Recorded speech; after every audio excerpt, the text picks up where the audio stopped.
Hello everyone, and welcome back to my video series of casual games here. This is actually, I guess would be a continuation from our recent first episode of Deck Building Corner with Rob, where I built this House Martell Banner of the Lion deck.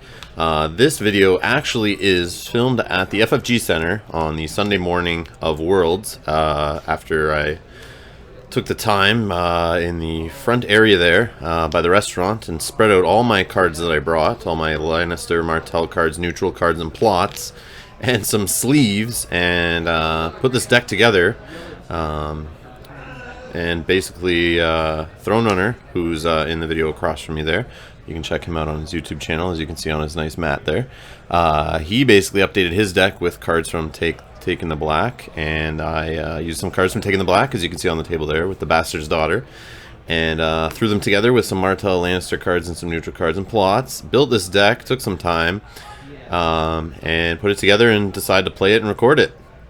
Then I continued to play it on in other videos you can see on my channel and the live streams that went up in the last couple days.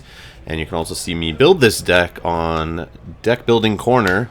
So go back and watch that video if you haven't, before you watch this one, to see the thoughts behind the deck and how I put it together and what I'm trying to do with it. And I set up a Bastard's Daughter, a House Day Knight, and a duped Gray. I duped Gray just to get an extra card on my setup there. I start with the long plan for my plot, which is a new plot. Basically, I gain a gold every time I lose a challenge, and I skip the taxation phase. Don't have to return my gold. I still have to discard down cards, though, but I don't have to put my gold back, so I can carry that into the next round, which is really nice. Lets me have the ability to play a lower gold plot in the next round, if I choose to. And ThroneRunner here got Theon Greyjoy, Maester Crescent, his reducing character, and one of those Iron Fleet scout ships that buffs up his characters by 1 and 2 if he goes first. And he started with an Noble Cause in play, so he's obviously going to drop a bomb here. It was a sad day this day, the last day of Worlds. Our flight was leaving mid-afternoon, so I couldn't sign up for any of the side events like the Game of Thrones 2nd Edition Melee. I wish I could. I was getting in shit from a lot of fans for not playing in that as they walked by. But we decided to just come to the event center while we killed a couple hours waiting for our cab to come to take us to the airport, instead of waiting at the hotel or whatever. We thought we'd enjoy the event center one last time, enjoy one last meal there, and say goodbye to some friends that we met, some friends that we came with, kind of thing. And yeah, it was a great time at Worlds. And yeah, it was awesome meeting so many of you. So it looks like on ThroneRunner's Marshal here, he's knelt his shipwright to kneel my Gaston Grey, which is a good call. And he also has a King's Road there, looks like he's going to use. And boom, gets a Melisandre to go, first round. Kneels my House Day Knight. And a duped Maester Crescent, so he's going nowhere anytime soon. I hate when he's out early in these decks that use Baratheon cards, because that just means my Milk of the Poppy has to go on Crescent first. And I feel like that's a big freaking waste, unless I can get rid of him somehow. But yeah, he's annoying. And then to see him duped just means Tears of List isn't going to wipe him out so easily. And it looks like, so the Black Wind's crew is out there, those are the little army with pillage, and we're on to my marshalling over here. I got a Rose Road in play. And there's that Milk of the Poppy I was talking about on Maester Crescent. And your ThroneRunner call me a scumbag, scumbaggery, by playing the Milk of the Poppy. And I got my little reducer there. And he's going to kneel to help me get out a Green Blood Trader, which helps me look at 2 cards off my deck, choose up to 1, and put the other ones on the deck, bottom of the deck, in any order I choose. So I'm super excited in this game. It's the first time I played a Martell deck, I don't know, in a month, 2 months, I don't even know. You guys can go back in my YouTube history and find out. I was trying to make Martell work for so long after the corsets came into my possession at Gen Con, playing all different kind of banners and fealties and no agendas, and hey man, I could never get it to work consistently, and I would end up just running into like Bear Fealty, and then just it would crush my dreams and make me cry, and I just would have to unsleeve all the Martell cards and put them back in the box. Then I got on the kick of bannering Martel into everything just to get that taste of Martel. I don't know what it is. Martel's just in my blood. I have to play them. I want them to be good. I love the orange on the cards. I love the characters. I love them in the books, in the show. I just something about Martel. The Red Viper mat I'm playing with there was the first mat I grabbed, of course, when I saw these new alt art, or sorry, Game of Thrones 2.0 art mats, whatever they're called. And yeah, so I just gravitated to it. I always played Martel in first edition, mainly in the last couple of years I played the game. And yeah, so I just wanted them to work. So I was super excited after the night before seeing Sam Bratz take him to the finals that I went, okay, I have to look at these Martels a little differently. And so yeah, take out Red Viper and Doran from the deck and see what happens, and kind of fill their roles in with other characters, and it makes for quite the deck. So super excited to put this deck together and play it. So, but on the other hand, I was sad to leave Worlds that day. So it looks like I killed my bastard's daughter for military claim there, which when they leave for claim, or when they die actually, I can discard a card at random from my opponent's hand, which is just a great lose to win little mechanic there. I love that. So also having some fun in this game. We were kind of joking around a little bit. We were taking it casual, but I always take it a little competitively when I play against ThroneRunner. So even though I joke around a lot and I troll him, I'm just having fun. But yeah, I still try to beat him as best I can. And you can see he's using those new Broken Egg tokens there on his house card, which our buddy John Gobet from our meta, he went down there and met a guy and basically made a mass order for those things. And yeah, so in our hotel room, he was basically spreading them all out, and we're looking at all the different colors and stuff, and they look great. They feel great. They're a little lighter than you expect metal tokens to be, but that's not a problem. That is not a problem. But they are beautiful tokens, the gold and the power. I've seen them and touched them all, and they are great. So yeah, Broken Egg token guys, if you're watching, feel free to send me some if you'd like me to use them in my live streams or anything. I have no problem showcasing your tokens. They are nice.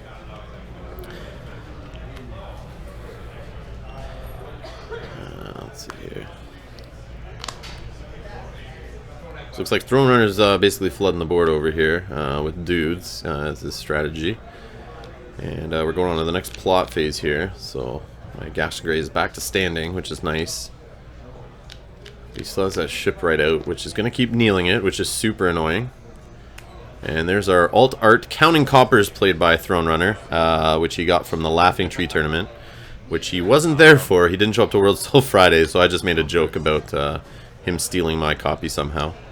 But obviously, some fan or whatnot gave him a copy, or he got it from somewhere, I don't know, but I love the alt art on that. It's the Tyrion off of one of the arts in first edition that was used also on a playmat during Store Championship season this year, I believe, in first edition. But great art on there. And I play as Summons. And I believe that's a noble lineage I have on my Green Blood Trader there to give it a power icon. So the character I just searched with Summons was Aerohota. And ThroneRunner is not clear on his ability and his strength, so I was just reading it out to him. Not stand them. Get the fuck out of the yeah. So, as you know, if you've watched the deck building corner episode 1 there, you know the Martel deck is based around Varys. If I can, I'm trying to search him here. And I remember this game, trying to search for him with Summons, because I hadn't seen him yet. I believe I mulliganed, couldn't find him. Drew the first turn, didn't find him. And tried to use Summons to get him, and could not find him. And I'm just watching ThroneRunner build up his board there. And I don't believe I was playing Wildfire in this deck at this point. I started out using Naval Superiority was what I was trying to do to hit my opponent to kind of slow them down to stop them from doing this early, but sometimes I get a little afraid to play it, or I play it and I miss. So what I did in this game was I played the long plan first, and I would normally go into Naval Superiority second. But the reason why I didn't is because ThroneRunner was down to like 1 or 2 cards in hand, so I knew he wasn't going to play a big economy plot, like just praying that he gets something to play. So sure enough, he plays a card draw, low economy plot. So if I hit him right now with Naval Superiority, that'd be bad. But then what I was thinking was, now that he did fill up his hand, next turn should be the prime turn to hit, prime turn to smack him with a Naval Superiority. So it looks like I use what did I get? How did I get? I got Tyrion out there.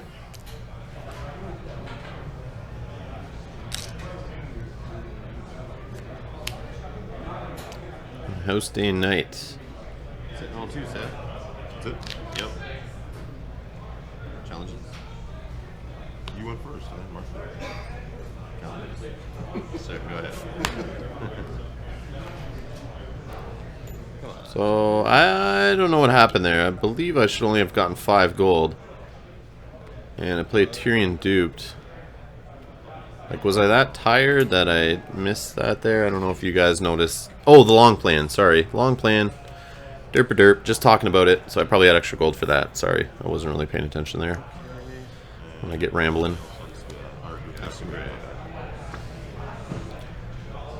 So yeah. So I had the money to drop Tyrion in, which is beautiful on a House Day Night. And still sit on 2 gold. So long plan with 8 reserve too. Love that plot. It's great. It's great for the long game. Haha, funny, funny. But no, it seriously is great for the long game. I love the high reserve on it. It's a good early game plot, so you can sit there and hold back cards. Like, that's usually my strategy, is don't go too crazy first round. Hold back cards, which the reserve allows you to do that. And then you don't get punished the next round because you can still play them, because usually you've saved some gold from the previous round. And if you've lost some challenges, you just gain extra gold. And if you have a Tyrion going, he earns you gold during the challenges phase, which you don't lose. So yeah, you can really pile up gold for that second or third turn drop, however you play it out. Just so you can worry about things later. Military of 2. Yeah, boy. I got 2 gold. So it looks like I'm doing a military challenge of 2 with the House Day Night. So it looks like he made me first player. I'll let the military 2 go. And it's an unopposed challenge. I have no reaction. Claim up 1. Yeah, that's right. Expose that filthy file. So no reactions there. I get an unopposed. Maester Creston's duplicate is satisfied for claim.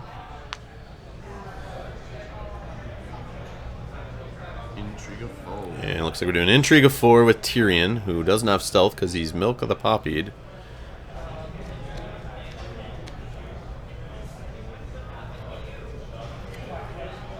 So yeah, it looks like my character count's pretty good. I can handle some militaries and I got some chuds to lose, so I kind of caught back up there in the second round using that money from the long plan to get a few more characters out. And it looks like I win the intrigue, drop a Tears of Lys on Theon, and he will not be sticking around longer than this challenge phase unless he can be saved. We'll see.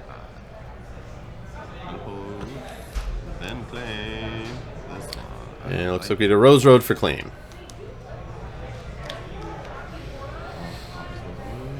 Alright, let's do... There's a lot of kill in my deck. I think there's 3 tiers, 3 put to the swords.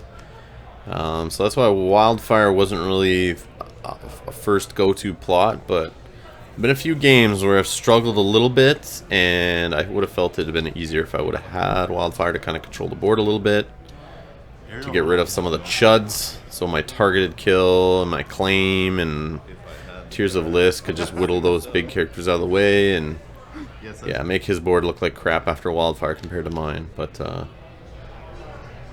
yeah, I've since removed it out again, so in this game I didn't have it, but I've been experimenting with it. Not sure the right route. But yeah, I appreciate any of you guys that have been leaving comments in that deck list on ThronesDB, where you can find this deck. Yeah, I appreciate your guys' feedback and tips. I'm definitely going to try to tweak it a bit and try out some of your recommendations. So go check out that post or that deck list posted on thronesdb.com and either leave some tips below in this video or in the deck building video, or drop them in the ThronesDB deck list. I'd really appreciate. I just love hearing people's thoughts on it and their recommendations, and make me think of things I never thought of, or bring up things to discuss, or even ask questions if you're not sure why I made choices the way I did. Go watch that video where I explain it, but I mean, ask questions if you're not sure. Ario, damn it. And it looks like a Wildling Horde was discarded from my hand for Intrigue Claim off of Melisandre's Intrigue Challenge there. Looks like a Military Challenge unopposed. Green Blood Trader will die. Noble Lineage jumps back to my hand. And we got a Pillage keyword, which gets a Moneylender to my discard pile. Right. Dominance looks like you. So Theon at the end of the phase is killed. Dominance goes to Maester Crescent standing for 3, plus a gold is 4 versus my 1 gold I'm sitting on for dominance.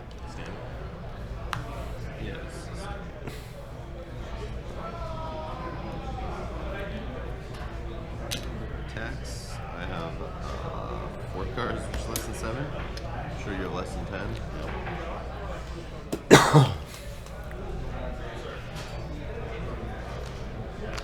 So it looks like I've chosen my 3rd plot already. And we're both sitting at about 4 cards in hand, so we're pretty even there. Our boards aren't too far off from each other.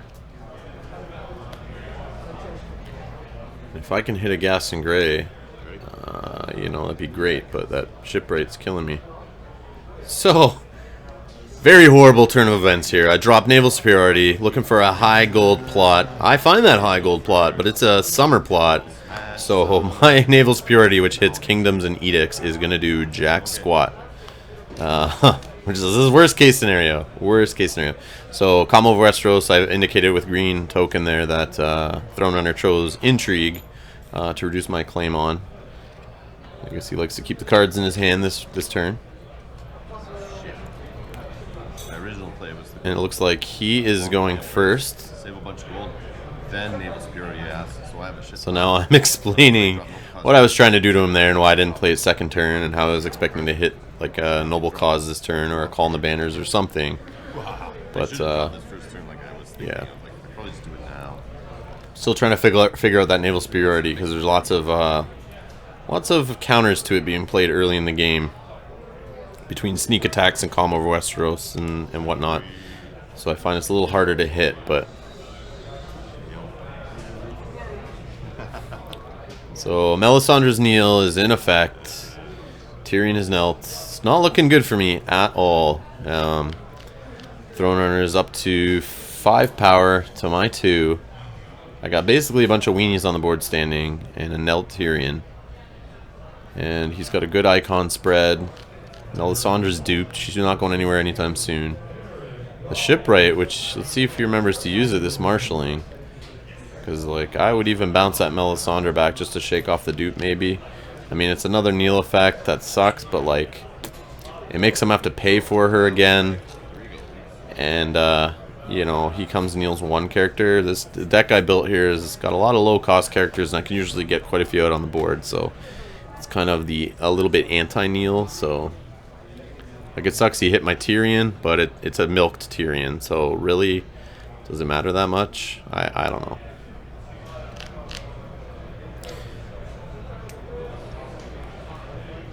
And the 2 gold from Naval Superiority still goes to work.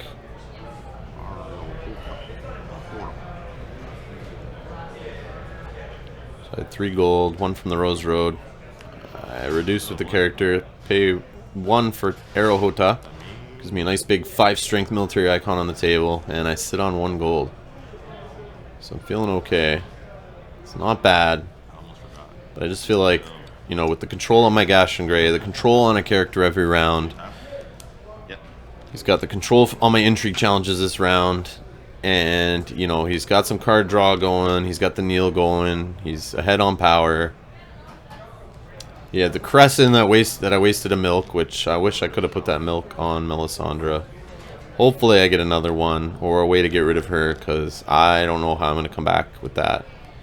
Or if that's Shipwright. But like I said, I'm not playing Wildfire, which I know I could probably slim the board down and get rid of that Shipwright. So I was definitely thinking about it at this time, that Wildfire would have been nice. But yeah, that Shipwright's definitely control my Gaston Grey is trouble.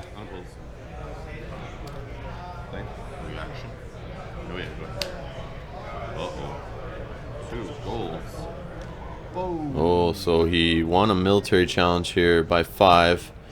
and uses put to the sword on Arrow Hota. So it's going downhill for me. Going downhill. That's not good. And for claim, Tyrion's dupe. And I'm just thinking, I need a Varys. I need a Varys to escape from this. But I didn't have him. I wasn't sure if I'd get him. And that's why I got rid of Tyrion's dupe. Probably not the best idea. But in my mind, I just kept thinking, if I do get Varys going, and I blow up the board right now, Melisandre's going to be sticking around, so will Tyrion. And, you know, in that case, I play March to the Wall. They're both going away anyway, so I just didn't think Tyrion would stick around. And especially if I leave that Milk of the Poppy on him. Just discard him, get rid of the Milk of the Poppy, why not, and then play after that. So I don't have many other characters in the deck that have dupes, so it's usually only Tyrion.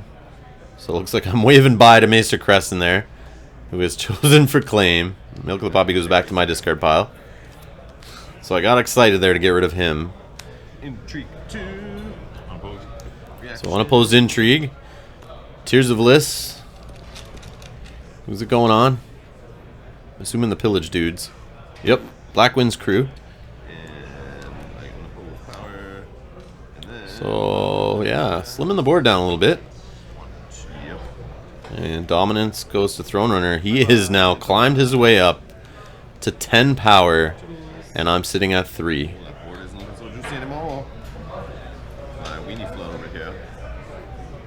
Now, if this was first edition, I wouldn't really be sweating. My Martell decks were usually built for the comeback. But in second edition, that's a little harder to do. So when someone kind of gets steamrolling like this, gets ahead, gets their big dudes out, gets their effects off every round, you're kind of in trouble if you don't have a way to counter that. So, and I drop Call on the Banners, and he drops Filthy Accusations. So it looks like at least one more Kneels on my side of the board. Maybe another one coming from Melisandre, which is horrible. So I grab 4 gold from his characters. Tyrion gets knelt by the plot. And we're into draw. And I believe this is where I just drew Varys there. And yeah, I got a little excited. And I didn't know I was going to get him when I played Call on the Banners. I was just trying to get some economy. I don't remember what I had in my hand. If I had a Jaime or something, I was just trying to get him out. But I was hurting. And I top decked Tyrion there. Yeah, or I mean not Tyrion. Varys, sorry. I drew Varys. He is the last card I drew right there. And I see him on the top of my hand. And I was just super excited thinking, I may have a way out of this. But he is at 10 power. And he does have some cards in hand. But he has been round after round throwing everything in the board he can, so hopefully I can use that against him. So he uses the Shipwright to kneel my Gaston Grey, and I realize he's dropping something big here, and it's Euron Crow's Eye. And yeah. But in my mind at this point, I'm thinking, a non-duped Euron?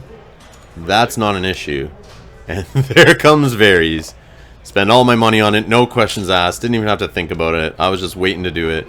And when I saw him drop that Euron, I just remembered that just like solidified that play. I wasn't sure if I would drop him, but when I saw Euron go down, no dupe, I was like, it's a sign. I have to do it.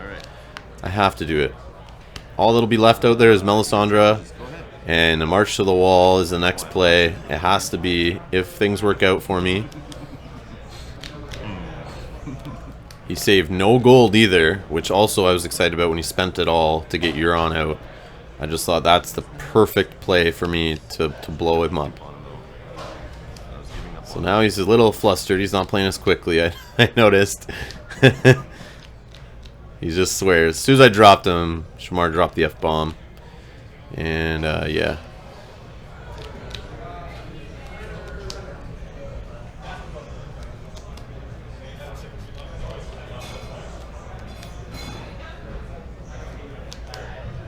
Yeah, he's shaking his head, doesn't know what to do. He's not sure anymore. But, like, what do you do in this situation? Like, I would just go hard and start winning some challenges. And it looks like I'm already waving bye to Euron. Just trolling him. I'm trolling ThroneRunner hard. He's giggling, but so am I. Intrigue. Yep. This looks like an intrigue with Euron, Crow's Eye. Out of 6. Kind of sucks that he actually gets intrigue going on me, and I'm going to lose a card here before blowing up Varys.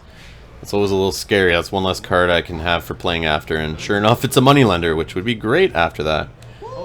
And his pillage ability top decks a King's Road. So I had no locations in my discard pile up until that point, and sure enough, the pillage actually gets a King's Road in there, and I was just making fun of him how there's no locations there.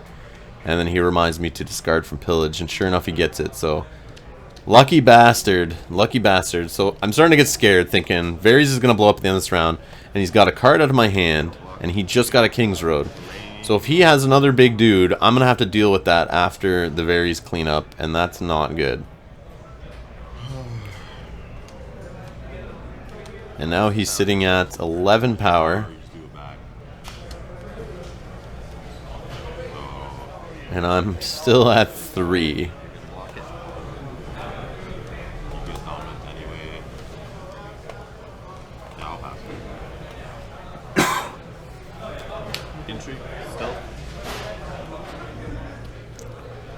It looks like we got an intrigue challenge stealth with Varys. And we're going to... Oh, got a shipwright. That's good. Get to discard a little character that he probably would have been able to play after the Varys. And that goes to his pile. So I think that's fair. A moneylender I got discarded versus his shipwright. So that feels pretty even.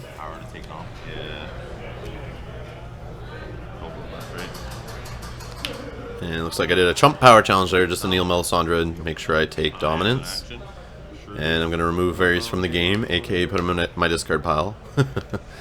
I know that's not right, guys. I know it's not right, but there's just no way we really recycle him anyway, so at least not my deck that I know of. So yeah, we just throw him in the discard pile. So I didn't really have much room on that table anyway to quote-unquote remove him from the game. So.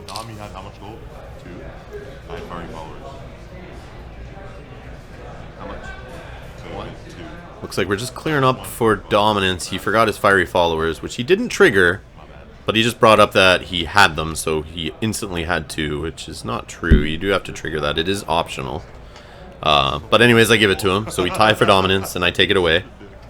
And it looks like March to the Wall. ThroneRunner's laughing. He knows. He's hoping I don't have the plot, but I did. And Melisandre goes, and we're back to empty boards for characters. Nothing on the board. And ThroneRunner plays sneak attack, which is not good. He's swearing. He's dropping F-bombs. Not sure what he's going to do. He's got 5 gold initiative, but only 2 cards in hand there, and he's not sure what he's going to top deck. But I mean, with 2 claim, I mean, I would go first, but assuming you're Greyjoy, you have to have something with a military icon, at least in your hand, if not, maybe in the top 2 cards of your deck. And what you do is you go first and you marshal that, and then on my side, if it's I can't defend that military, I'm gonna lose whatever I put out, so I probably wouldn't even put anything out. And then if he's smart, you know, if he's got an intrigue icon too, like then I'm in between a rock and a hard place, because he could do an intrigue or a military, sorry, and hit me with 2 claims. So his plot looks like he's sitting in a good spot right now, and I'm kind of screwed. But let's see what he actually had in his hand and what he top decked. Let's see if he can get anything out here that's actually trouble. Definitely got the gold for it. 6 resources and a King's Road. So he chooses to blow the King Road, and I'm getting scared here. So he did choose to go first. He's got the buff. He's got the reducing location. Not using that on Breathing character, sorry. And, yeah, he tried to reduce his Breathing character with his Sea Tower, and I'm just telling him, no, you can't do that. So he gets their Davos Seaworth in play, which he's got 3 strength and stealth, and if he's killed, he bounces back to the opponent's hand there. Or the controller's hand. And he gets out a Drowned Men. So no intrigue icon, so definitely that's the military scariness I'm talking about. He's got initiative, so he chooses to go first. He's got 2 claim. He's got 2 guys out with military, 1 with stealth. So whatever I put out, he's going to kill. Unless I can put out more than 2 guys to die. And it looks like I have 5 gold. I'm debating spending 2 there, but I choose not to yet. But yeah, that's a tight spot. Like, him having that King's Road, the Reducer, the Rose Road, 5 gold from his plot, and 4 cards, that's trouble. So, it wasn't the best case scenario. So, Green Blood Trader, just to get a card here. Maybe I can pull something that I can use. 3 gold left still. I see I have a confinement actually, which can help. And a tickler. I got a tickler in hand. I'm trying to remember this play. I can't. I'm pretty sure I held him off here. I just can't remember. Let's see what I do here. I'm not too sure, but I'm definitely in a pickle. That's why I'm taking my time here marshalling. I remember thinking, like, I just gotta be careful here, because he could blow away with a 2 claim power unopposed, and I'm in trouble. If you have another freaking... He's now calling me out saying I better not have a Tears of List, but I mean, It goes back to him. I shouldn't, I'm telling him he shouldn't have to worry about making it that far to my challenges. With these fucking little guys. But he is complaining about losing his big guys to my little 1 strength intrigue icon guys getting Tears of List is off. So it's frustrating him. Put a little drop in his finger. But so we're just joking around here about Tears of List, and I have 3 gold remaining. I want to do power. I really do.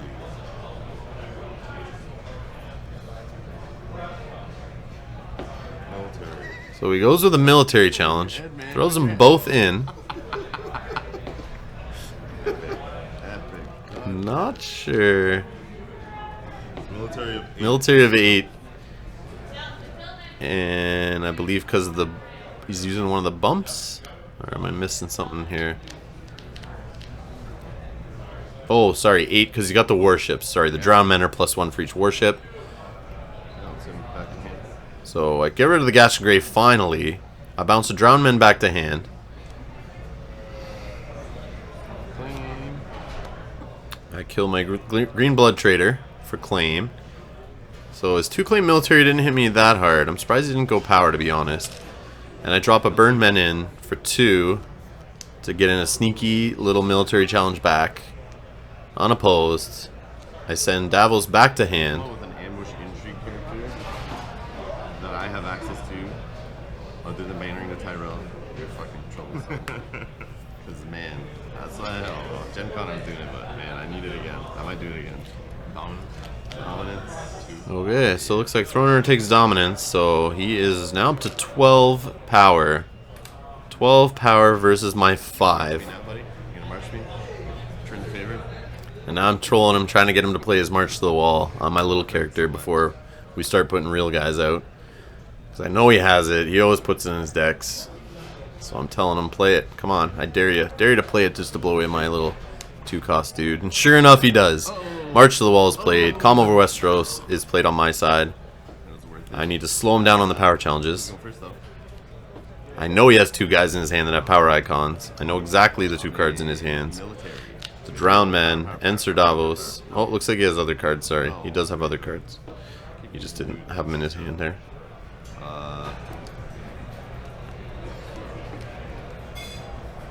Yeah, let's do power. So yeah, I do choose power for Calm Over Westeros. Starts out when nothing's on the board.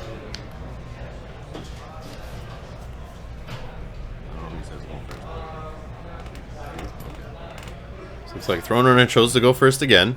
He does love using that +2 off those Iron Fleet Scouts. And trying to play aggressive, but that's... My deck's built to handle that. And I just love tripping up players who just keep trying to go first. And try to play hard. That was my theme of the Gen Con week there. It was playing decks that just handle that kind of stuff. That just, you know, play Game of Thrones to just stop sneak attacks, and Tears of List to stop the big guys, and sneak in my unopposed challenges after they go crazy at me. let weenies die for claim and then strike back. The long plane. So, ThroneRunner's there talking about how long the game's going, and I'm making jokes about me starting off with the long plan, and it's meant to go long. But the game's only been going for about 35 minutes, so it hasn't been that long. Nothing, man. It's all Rose Roads. I mean... And yeah, he's just not sure what I have in my hand. He doesn't like that I have more cards than him, so he's not sure what to put out here, but he gets a little finger. And it looks like he's just digging for cards.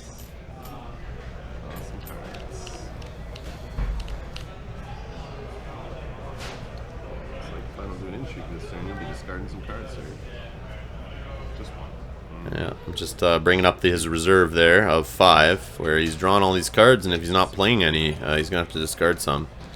But I'm sure I'll get an intrigue through there, maybe, but maybe not with Littlefinger on the board.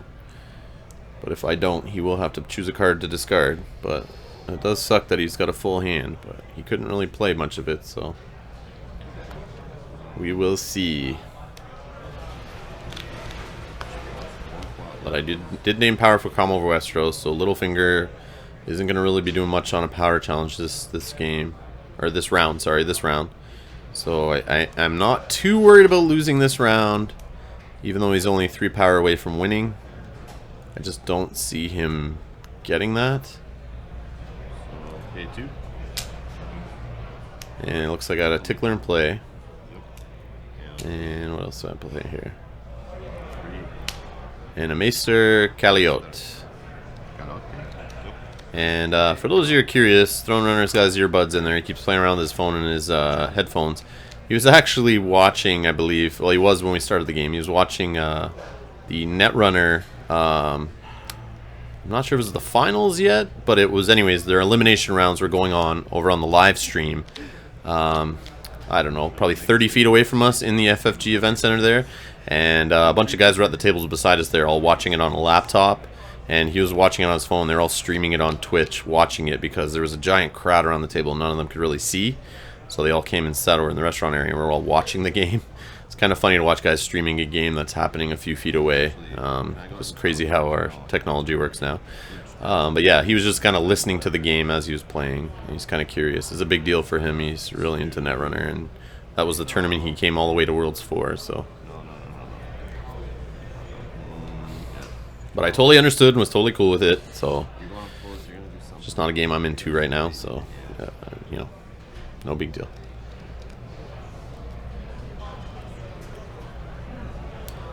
This looks like I'm debating throwing in Caliot there to remove some icons and play some Tears of Lists, and then I realized, wait, I don't need to do that. I have a military icon, so Tears of Lists, you know, can just get discarded there for Intrigue Claim. But the way I always look at it, when I see someone at 4 strength out, I start thinking about removing their icons with confinements or the Maester and dropping a Tears of Lists on them, and all this ass backwards way of killing somebody when all I need to do in this situation is just do a little 2 strength military challenge. But yeah, that's how crazy my decks are focused on intrigue. Winning militaries aren't usually a thing I'm used to, so yeah, it was kind of strange to me.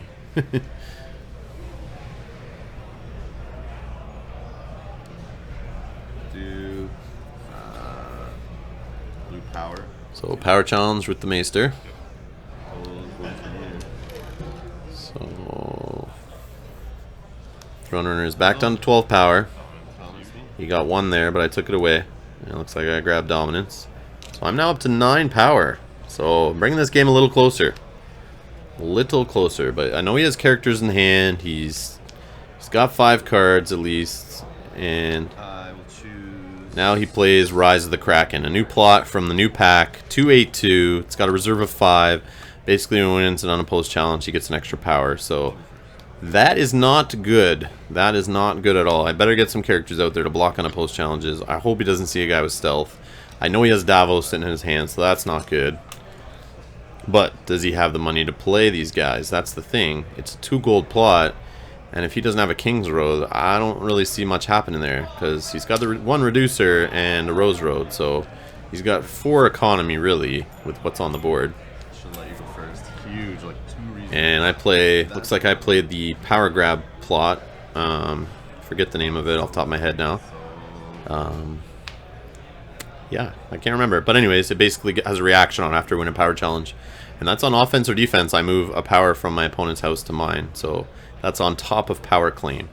So technically, it can get you 2 extra power in a round at least, if you win a power challenge on defense and on offense.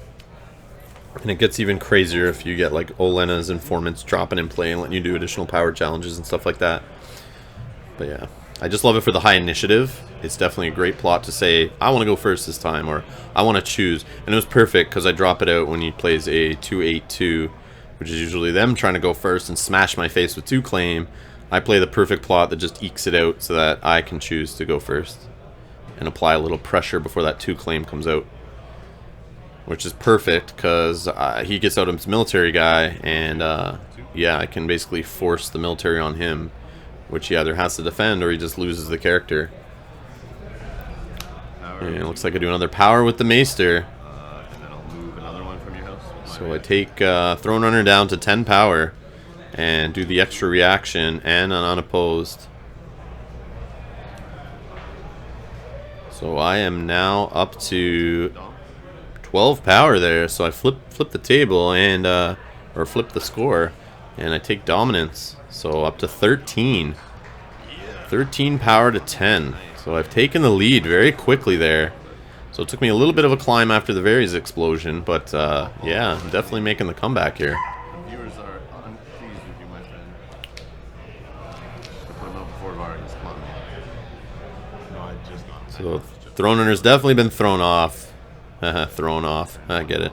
But he was thrown off by the Varys play, and it looks like it shook him up a bit, and he's top decking kind of, just looking for stuff to play. He's hurting on economy. He's discarding great Krakens for reserve, so you know it's trouble. We saw Renly Baratheon hit his discard pile over there from him discarding down from the previous round, I believe, which Renly Baratheon's in the new pack also. I believe he's 6 costs, 4 or 5 strength. He's got all 3 icons. He has an ability that basically reduces the first non-Baratheon card you play each round by 1. So it's good in his little Baratheon banner deck here to try to reduce your Greyjoy guys you're playing. But he didn't see him until later, obviously, and didn't have the economy to afford him, and just didn't see use for him at that time.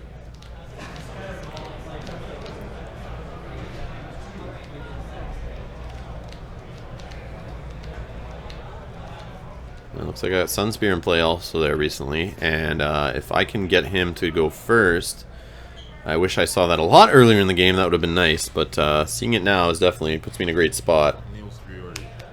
So he was, we looped around our plots actually. So he was thinking I was going to play the naval superiority again to try to screw him for economy to make sure he couldn't play anything. But I knew he was going to do that, so I just played Calm over Westeros to kind of make sure he couldn't grab any power or kill for military or whatever I need to do to just make sure he didn't overtake me. I will make you name yours. So it looks like he has less power, so he chose me to go first because we tied on initiative. I will name... So I named military for my Calm over Westeros. I believe he named power for his. We go to the draw phase here. 6 gold. And yeah, 6 gold. 5 for my plot, 1 for my bonus. I'm on the Rose Road. Let's see if I can get some cards in play. I got lots to choose from in my hand there. Let's see if I can get something in play to close this out here. I also want to mention to those who are watching, this week's Beyond the Wall, episode 41. They got some tokens that they're trying to give away if they can reach 1,000 likes on their Facebook page. So I'll put the link to that in the description below. Make sure you guys go there. Those guys are awesome. We've all been listening to them around here for a long time. They've been putting up podcasts. We know those guys. They're up in the Ottawa, Quebec City, Montreal region in Canada. Not too far from us. But yeah, I like supporting those guys. They're great guys. They've been helping me out in the game. They've been helping me out with these videos and promoting them and bringing people to this channel. But those guys are great guys. They do great work for the community. So make sure you guys go support them and jump on their Facebook page and hit that like button if you haven't already. And, you know, you could possibly win some tokens. So just want to give a shout out to those guys and make sure you go do that. If you're watching, just open another tab there or go to their page, go to the link. I'll try to put it up here in an annotation also, if I can. I'm not sure if I can do that if it's not a video. But yeah, just go check out Beyond the Wall podcast on Facebook and hit that like button. So it looks like I got in play here a Bastard Daughter, and sitting on 4 gold. So obviously I have some events in hand or some ambushy dudes, because I'm not sure why I didn't put any more characters, but I'm sure I'll find out shortly. And looks like we got another Black Winds crew in play.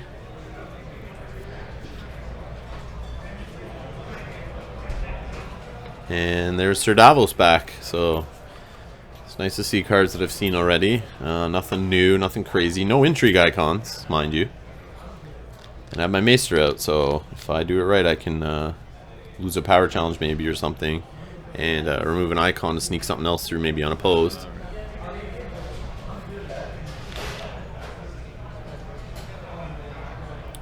So, challenge actions here. Confinement on Sir Davos. Take away his icons. Confinement on the Black Winds crew. So I literally take them out of contention. And I'm sitting on 13 power. So having 3 characters with a good spread of icons. Looks like I'll be getting at least 2 unopposed challenges here if I do this right. So I'm going with the intrigue of 2. So him reducing my power claim with his plot didn't really do much for me there. Or do much to me, actually. So unopposed, intrigue challenge. I get rid of his little fishmonger. And military of 1 with the Bastard Daughter.